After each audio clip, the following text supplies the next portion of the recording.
성경이 전체가 구약, 신약 나누고요. 그리고 구약은 39권, 신약은 27권, 합치면 66권이잖아요. 외울 때 39, 27. 뭐 기본적으로 다 알고 있죠. 그런데 창세기부터 요한계시록까지 모든 성경은요, 그 각 권마다 하나님의 의도가 들어 있습니다. 그래서 창세기를 통해서 모든 인간들에게 하시려고 하시는 말씀이 들어 있어요. 그래서 우리가 창세기를 그냥 무턱대고 읽으면 안 돼요. 창세기의 의도가 뭐냐? 레위기도 마찬가지, 출애굽기 마찬가지, 다 모든 성경들이 하나님께서 담고 있는 의도가 있습니다. 오늘 우리가 상고하려고 하는 말씀이 레위기인데요. 레위기는 제사 제도를 가르친 말씀이에요. 그래서 굉장히 어렵고 무겁습니다. 의식, 대부분 의식이잖아요. 뭐 번제, 소제, 속제제, 속건제, 화목제, 위임제, 이런 제사들이 계속 양을 어떻게 잡아들여라. 굉장히 어려워요. 그래서 대부분 창세기, 출애굽기까지 잘 읽다가 레위기를 뛰어넘는 분들이 많다고 그러더라고요. 재미가 없으니까. 그런데 이 레위기를 통해서 우리에게 주시려고 하는 말씀이 굉장히 커요. 그리고 많고 깊습니다. 레위기 전체는 제사, 제도 대부분이, 그리고 하나님의 백성들의 성결의식입니다. 여러분 생각해 보세요. 하나님께서 말씀하시기를 내가 거룩하니 너희도 거룩하니, 이런 말씀하셨거든요. 그러니까 레위기는 믿는 성도들에게 있어서 생명과도 같은 거예요. 하나님의 백성들이 거룩성을 상실하면 생명을 잃은 것과 똑같습니다. 오늘날도 마찬가지. 오늘날도 하나님의 백성들이 거룩성을 상실하면요, 생명을 잃은 거나 똑같습니다. 교회도 마찬가지. 이 교회가 거룩하고 정결해야 되는데 신부와 같아요. 신랑을 맞이할 신부와 똑같은 겁니다. 교회가. 근데 교회가 거룩성을 상실하면 교회는 교회가 아니에요. 사람들의 그냥 모임이죠. 그래, 레위기는 우리에게 굉장히 무겁지만 굉장히 중요한 말씀을 주신다. 오늘 레위기 중에서 특별히 읽은 이 말씀은요, 여러 가지 제사 중에서 화목제, 이 화목제란 말은 우리가 보통 하나님과 인간과의 관계에서 화목할 때, 자기의 죄를 하나님 앞에 회개하고 하나님과 화목하기를 원할 때 이거를 자원해서 드려요. 그래서 그거를 화목제, fellowship offering, 때로는 peace offering. 인간과의 관계에서도 마찬가지죠. 우리가 사람과의 관계가 항상 좋을 수는 없어요. 사람 살다 보면 오해도 있고 심하면 곡해도 있습니다. 나하고 상관없이 상대방이 나를 곡해하면서 인간관계가 이렇게 틀어져요. 그러면 하나님과의 관계도 틀어지게 되어 있습니다. 반드시 틀어지게 되어 있어요. 그래서 그렇게 인간과의 관계에서 우리가 틀어지고 오해가 있고 곡해가 있고 서로 어떤 문제가 생겼을 때 서로 화목하기 위해서 드리는 제사가 화목제사예요. 오늘날은 이런 제사 제도가 없기 때문에 미안해. 그리고 끝나는 거잖아요. 근데 사실 그렇게 끝나면 안 되죠. 온전히 화목하고 화해를 해야, 인간과의 관계가 화목이 되어야 하나님과의 관계도 이게 화목이 되는 겁니다. 매우 중요해요.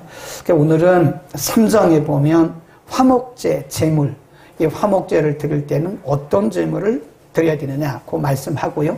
오늘 본문에서는 방법을 가르쳐요. 방법. 그러면 이 화목제의 제물을 잡아서 하나님 앞에 드릴 때 마구 막 드리는 게 아니거든요. 하나님이 드리는 방법을 가르쳐 주셨어요. 화목제를 드릴 때는 이렇게 드려라. 거기 한번 보세요. 12절에 보면 화목제를 드리는 방법. 12절 시작. 그것을 감상으로 드리거든 기름 섞은 무교병과 기름 전병과 고운 가루에 기름 섞어 구운 과자를 그 감사희생과 함께 드리고, 거기 보면 감사함으로 드리거든. 그 다음에 13절도 보면 또 무교병을 화목제의 감사 희생과 함께 드려라. 15절에 감사함으로 드리는 화목제, 그런 표현이에요. 계속해서 감사라고 하는 단어가 4번 나와요. 4번. 반복해서 4번. 그러니까 우리가 성경을 볼 때요, 어떤 단어나 문장이 반복될 때는 거기에 하나님의 강조점이 있는 거예요. 그래서 성경을 보는 방법이 반복되는 단어나 반복되는 문장, 이런 것들은 틀림없이 주목을 해야 됩니다. 거기에 하나님의 의도가 들어있는 거예요. 그러니까 화목제를 드리는 방법 중에 첫 번째가 뭐예요? 감사함으로 드리는 거예요. 감사함으로. 네. 감사함으로 드려라.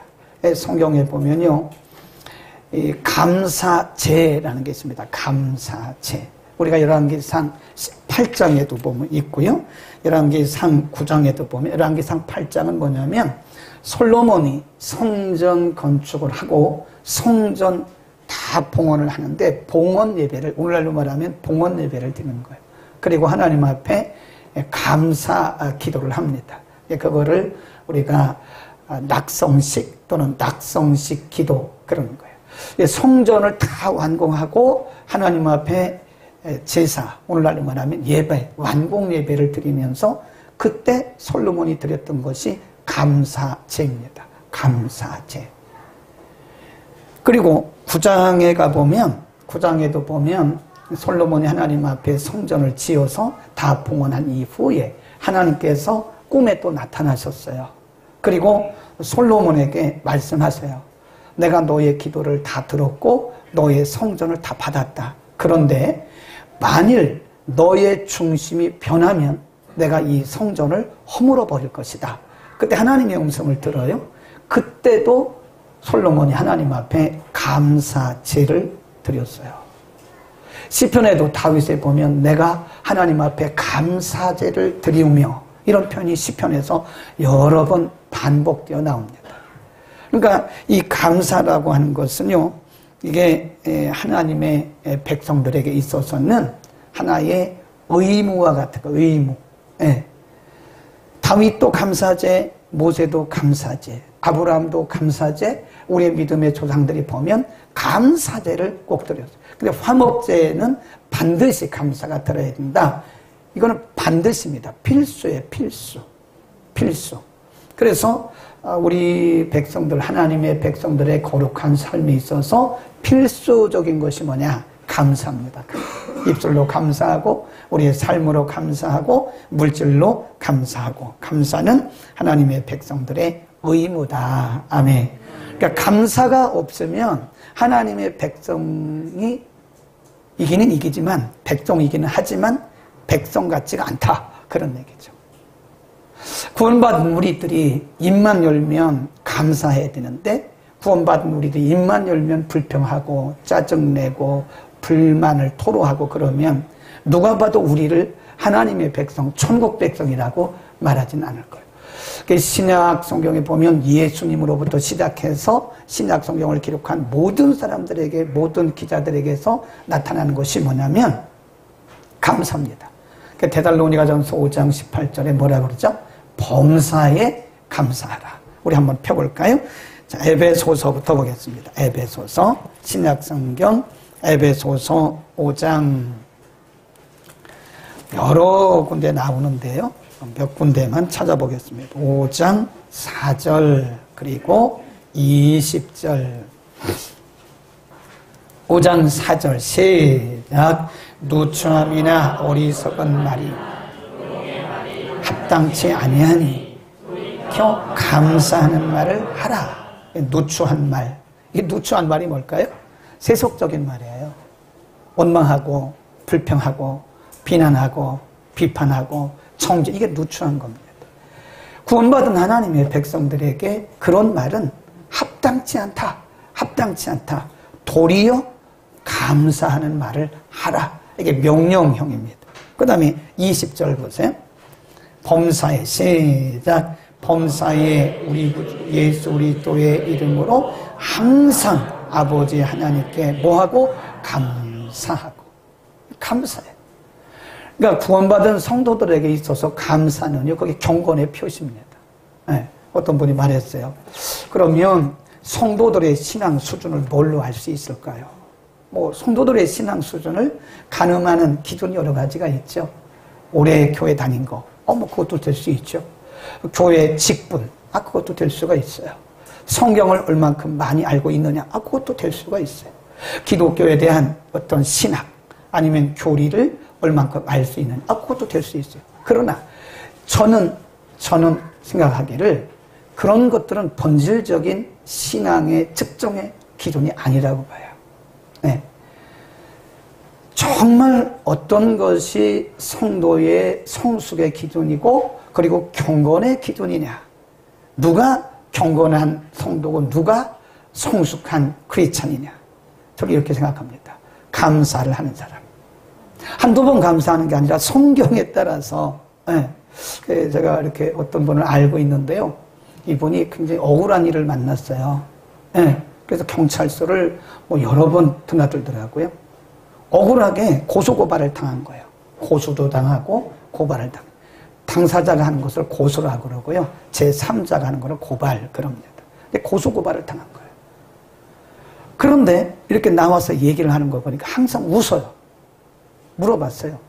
왜 당신은 지금 억울하게, 내가 봐도 억울하게 객관적으로 볼 때 억울하게 고소고발 당해서 이렇게 검찰에게도 가고 경찰서도 가는데 왜 이렇게 웃어요? 왜 이렇게 감사했더니 저는 성경대로 살아요 그러더라고요.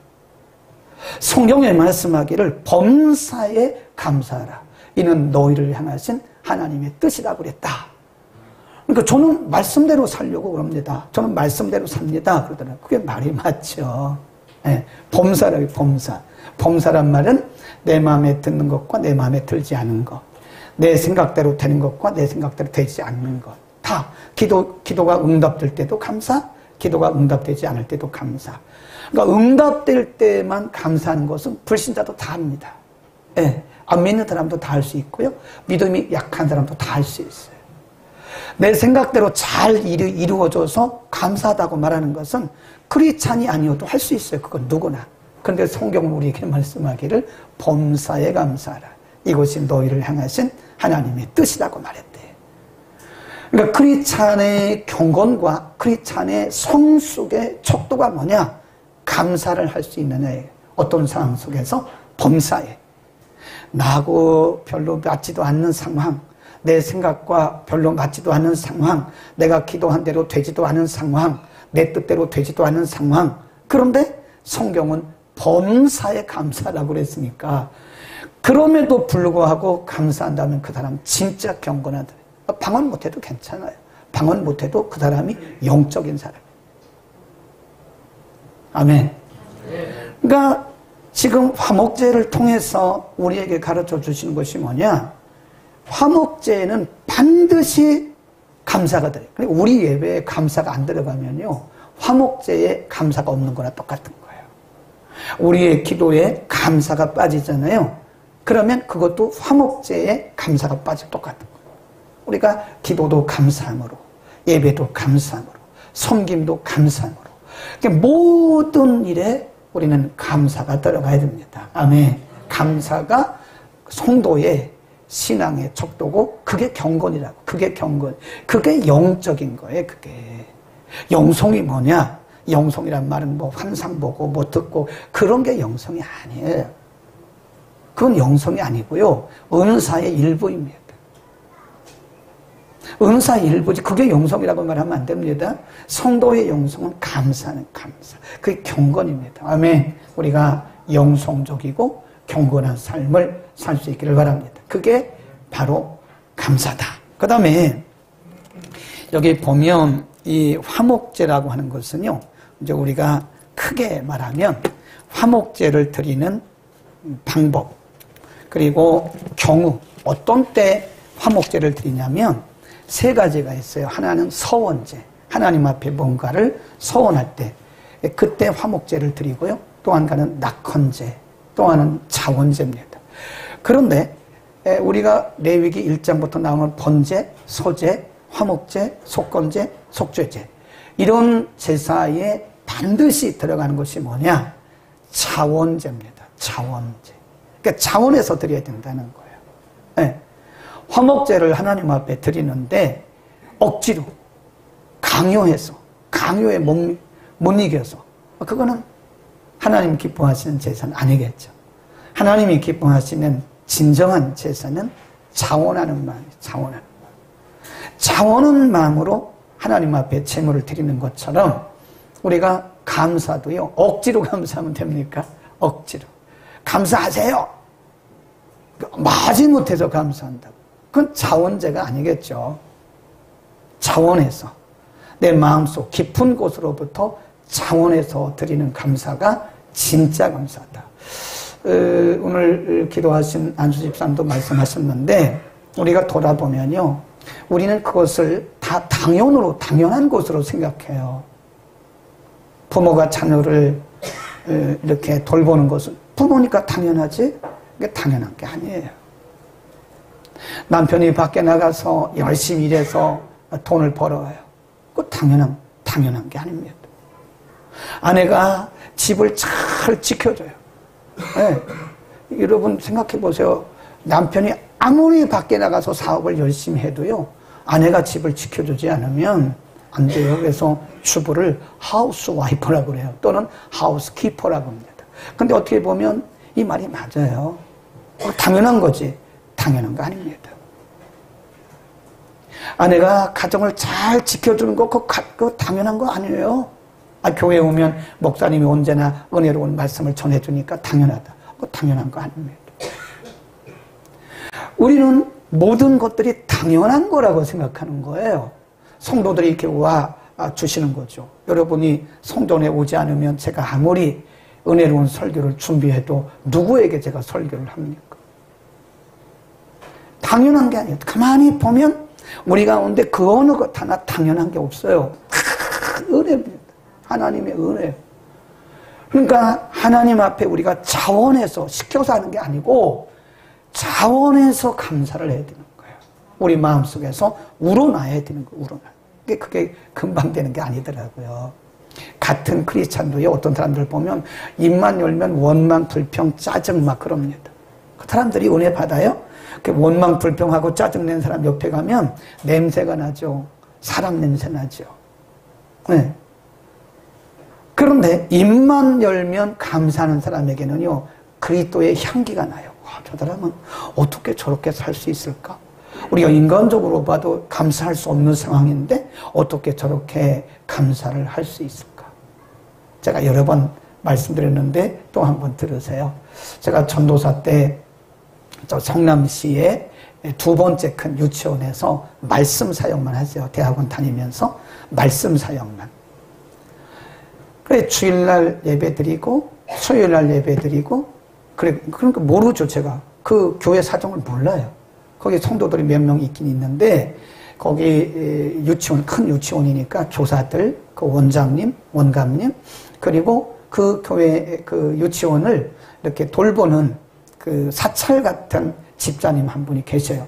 그게 남편과 사별하고 혼자 살아요. 애를 둘 데리고 혼자 사는데 집이 없어요. 그러니까 이 논에 비닐하우스 이렇게 그때만 해도 가능했어요. 비닐하우스 이렇게 치고 살았는데 어느 날 가보니까요. 두 애들이 다 사망을 해버렸어요. 두 애들이 다 불타버린 거예요. 너무 제가 충격을 받은 거예요. 분명히 지난 수요일 날 예배 드릴 때 같이 찬양하고 예배 드렸는데 수, 목 이틀 만에 두 아이들이 다 천국 가버린 거예요. 근데 그냥 사망한 게 아니고 엄마가 이 아이들을 그 집에 방에 재워놓고 철야기도를 갖다 했다는 거예요. 철야기도 와서 보니까 집이 다 타버린 거예요. 다 타버렸어요. 그 안에 전기가 합선돼가지고요. 그 합선에 의해서 그 비닐하우스 집이 다 타버린 거예요. 와서 보니까 시커멓게 거슬린 아이들이 다 그냥 시체로 널브러져 있는 거예요. 그때 원장님이 그때 이제 대한신학교라고 그 대한신학교 다니던 집사님인데 여자분이에요. 그때 상황을 그 원장 집사님이 저에게 그대로 얘기를 해줬어요. 네. 와서 보니까 뭐 신고가 들어오지 않았겠어요? 그러니까 원장님이 이제 그 새벽에 와서 보니까 그 집사님이 그 시커멓게 거슬린 아이를 안고 하늘 가는 밝은 길을 불러가면서 하나님 앞에 감사하더라. 자기는 도무지 이해가, 자기가 뭐 신학교를 공부하고 사람들이 자기를 전도사라고 말했지만, 내가 전도사이긴 하지만 아무리 생각해도 그 집사님을 이해를 못했다는 거예요. 어떻게 그럴 수 있을까? 남편하고 사별하고 그 애들 둘 남편처럼 여기고 그렇게 그냥 기쁨으로 살아가고 있는데, 그 아이들이 정상적으로 그렇게 된 것이 아니라 그 집이 다 불타가지고 그렇게 사망한 거예요. 근데 그 아이를 이렇게 안고서 찬양했다고 그 원장님이 저에게 주일날 들려주는 거를 제가 들었어요. 저도 전도사였거든요. 과연 나도 그렇게 할 수 있을까? 쉽지 않죠? 쉽지 않습니다. 그러나 그럼에도 불구하고 성경은 우리에게 자원해서 감사하라. 자원해서. 네, 시켜서 하는 게 아니죠. 강요해서 하는 것은 아마 그게 100점짜리 감사는 아닐 거예요. 우리가 자원해서 감사해야 됩니다. 그 다음에 이 감사 화목제를 드리는 방법을 보면요. 12절에 보면 이런 말씀이 있습니다. 12절에 만일 그것을 감사함으로 드리거든 기름 섞은 무교병과 기름 바른 무교전병과 고운 가루에 기름 섞어 구운 과자를 그 뭐와 함께 드리라고 해요? 감사 희생. 앞에 말한 것은 그냥 우리가 흔히 말하는 말로 하는 감사고요. 일반적인 감사고요. 감사 희생이라고 하는 것은 짐승을 잡아 드리는 거예요. 그러니까 구약시대는 감사를 드릴 때는요, 맥주절이든 수장절이든 그리고 감사 제사든 그냥 빈손으로 안 가요. 빈손으로 보이지 마라 그랬어요.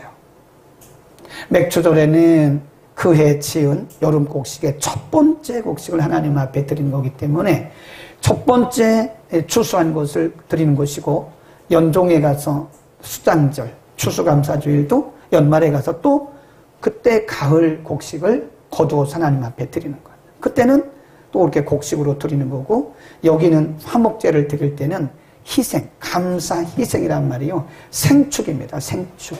생축이란 말은 짐승을 잡아드리는 걸 얘기하는 거예요. 그러니까 반드시 화목제에는 짐승을 잡아드려야 돼요. 3장에 보면 어떤 짐승을 어떻게 드려야 되는가를 아주 상세하게 말씀을 하고 있습니다.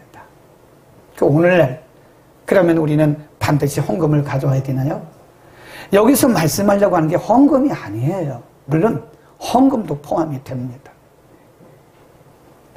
하나님께서 우리에게 말씀하시려고 하는 것은 우리의 재물, 금전적인 것도 물론 포함이 되지만 궁극적으로 근본적으로 말씀하려고 하는 것은 나 자신을 묶어바치라는 거예요. 나 자신을. 생축. 생축이라는 말은 짐승을 잡은 것을 드리는 것을 생축, 감사, 희생 그렇게 이야기를 하는 겁니다. 그래서 어떤 성경에 보면 보통 일반적으로 이 제사, 헌금을 offering 그러거든요. 근데 여기서 감사, 희생은 suffering이에요. suffering. 이 suffering이란 말이 여러 가지 뜻이 있는데 뭐 고난, 고통 그런 뜻도 있는데 여기서는 감사, 재물을 말할 때 suffering 그럽니다. 그 말은 우리 자신을 하나님 앞에 묶어 바치라는 거예요. 그러니까 아무리 우리가 헌금을 많이 드리고 우리가 아무리 뭐 짐승을 많이 바쳐도 내 자신이 거기에 들어가지 않으면, 내 중심이 거기에 들여지지 않으면 안 된다는 거예요. 그러니까 나를 잡아들이듯이, 나를 제물로 잡아들이듯이 내가 거기에 들어가야 되는 거예요. 그러니까 우리가 창세기 예배를 뭘로 드렸다고 그래요? 믿음으로. 근데 우리가 창세기 보면 뭐라고 거기 언급을 하고 있냐면, 가인과 그 제물은 하나님 받지 않으셨다. 아벨과 그 제물은 하나님이 연락하셨다. 그러니까 여기서 제물의 문제입니까? 제물을 드린 사람의 문제입니까? 그죠? 제물이 문제예요? 제물을 드린 사람이 문제예요. 사람이에요, 사람. 네. 하나님은 그 제물이 뭐 크고 많고 적고, 좋고 나쁘고 이걸 따지는 게 아니죠. 우리의 중심을 묶어 바치는가. 나 자신을 드리는 것처럼. 그러니까 우리가 예배를 드릴 때도요, 예배자가 돼야 됩니다. 워시퍼예요. 예배 구경꾼이 되면 안 된다니까요. 예배에 와서 관중처럼, 오늘 목사님, 오늘 아주 쌈박하게 설교 잘하시네. 짧게 끝내줘서 고마워요. 오늘 왜 이렇게 짜증나, 길어, 더워 죽겠는데? 이런 데 관심이 있는 거. 찬양대 너무 잘해. 막 이렇게. 강서구에서 제일 잘한다지? 막 이런 데 관심 있고, 자기는 안 드려요, 자기는. 그럼 그 예배는요, 사실은 50점 아래입니다. 월시퍼가 돼요. 그렇게 하면 관중의 관중, 구경꾼이에요, 구경꾼. 하나님이 원하시는 것은 구경꾼이 아닙니다. 관중이 아니에요. 하나님이 원하시는 건 월시퍼, 예배자를 원하시는 거예요. 요한복음 4장에도 말씀하시기를 신령과 진정으로 예배드리는 사람을 찾는다. 사람. 하나님은 영이시니 신령과 진정으로 예배하는 자는 그렇게 드려라. 예배하는 자는 그랬어요. 월시퍼입니다. 하나님이 원하시는 것은 저예요, 저. 우리 자신입니다. 우리 자신을 하나님 좀 기대하고 계시는 거예요. 분위기도 아니에요. 내가 하나님 앞에 드려질 때 하나님은 그 예배를 기뻐 받으시는 것이다. 아멘. 우리는 감사를 드릴 때요, 나를 드리듯 감사해야 돼. 헌금 조금 하고, 나는 오늘 맥주 한 잔 드렸대. 그거 아닙니다. 하나님 헌금 보시는 거예요. 물론 헌금 속에 우리의 중심이 들어가죠. 제가 강조하는 것은 아무리 헌금 액수가 많아도 내 중심이 들어가지 않으면 그것은 많은 게 아니에요. 하나님 많고 적고를 따지는 분이 아니에요. 중심을 드렸느냐. 중심을 드렸느냐. 내가 정말 내 중심을 생축으로, 이 서퍼링이에요. 나 자신을 하나님 앞에 묶어서 생축으로 드렸느냐 하는 그거를 기대하는 거예요. 아멘. 우리는 오늘만 감사하면 안 돼요. 매일 범사에 안 될 때도 감사, 될 때도 감사, 좋아도 감사, 싫어도 감사, 성공해도 감사, 안 해도 감사, 아파도 감사, 건강해도 감사, 범사에 감사하는 거예요. 우리는 왜 감사해야 되느냐? 시편 136편을 한번 펴보세요. 그리고 우리 찬양을 하나 드리겠습니다. 띄워주시면 감사하겠습니다. 찬양하실 분도 나와주시면 감사하고요. 조금 1분 뒤에 나오세요. 136편. 시편 136편에 보면요, 1절부터 끝절까지 다 여호와께 감사하라, 감사하라, 감사하라, 끝절까지, 1절부터 끝절까지 계속 반복되는 것이 여호와께 감사하라, 여호와께 감사하라, 여호와께 감사하라. 그런데 후렴이 있어요. 후렴. 그 후렴을 잘 보세요. 뭐라 그랬나? 그는 선하시며 그 인자하심이 영원합니다. 그 인자하심이 영원합니다. 3절도 그 인자하심이 영원합니다. 4절도 그 인자하심이 영원합니다. 5절도 그 인자하심이 영원합니다. 끝절까지 계속 말씀한 것이 여호와께 감사하라. 그는 선하시며 인자하심이 영원하다. 그러니까 우리가 감사할 이유 많죠. 다 감사죠. 범사에 다 감사해야 되니까. 그런데 범사에 감사하되 그 감사에 반드시 우리가 염두하고 전제해야 되는 것이 뭐냐? 하나님의 선하심이에요. 그분의 선하심이 일시적인 게 아닙니다. 우리가 예를 들어서 잘못했어요. 하나님 용서해 주세요. 용서해 주셨어요. 그 다음에 또 잘못했어요. 야, 또 같은 죄를 번복했나? 넌 용서 못해? 하나는 그런 분이 아니다. 영원하다. 영원해. 그랬냐? 우리를 향하신 그분의 인자심, 인자란 말은 사랑이에요. 사랑. 그분의 인자심과 사랑이 영원하다. 영원하다. 아멘. 그래서 우리는 안전하게 사시면 돼요. 그분의 인자심이 영원하시기 때문에 우리의 크고 작은, 우리가 바라보는 일시적인 잘되고 안되고 여기에 우리가 우왕좌왕하지 말고 좌고우면하지 말고 언제나 항상 범사의 모든 일에 그분의 인자하심이 우리에게 지금도 아주 강렬한 태양보다 더 강하게 그냥 흘러내리고 우리에게 향하신 그분의 인자하심이 계속해서 강하게 흐르고 있는 겁니다. 아멘.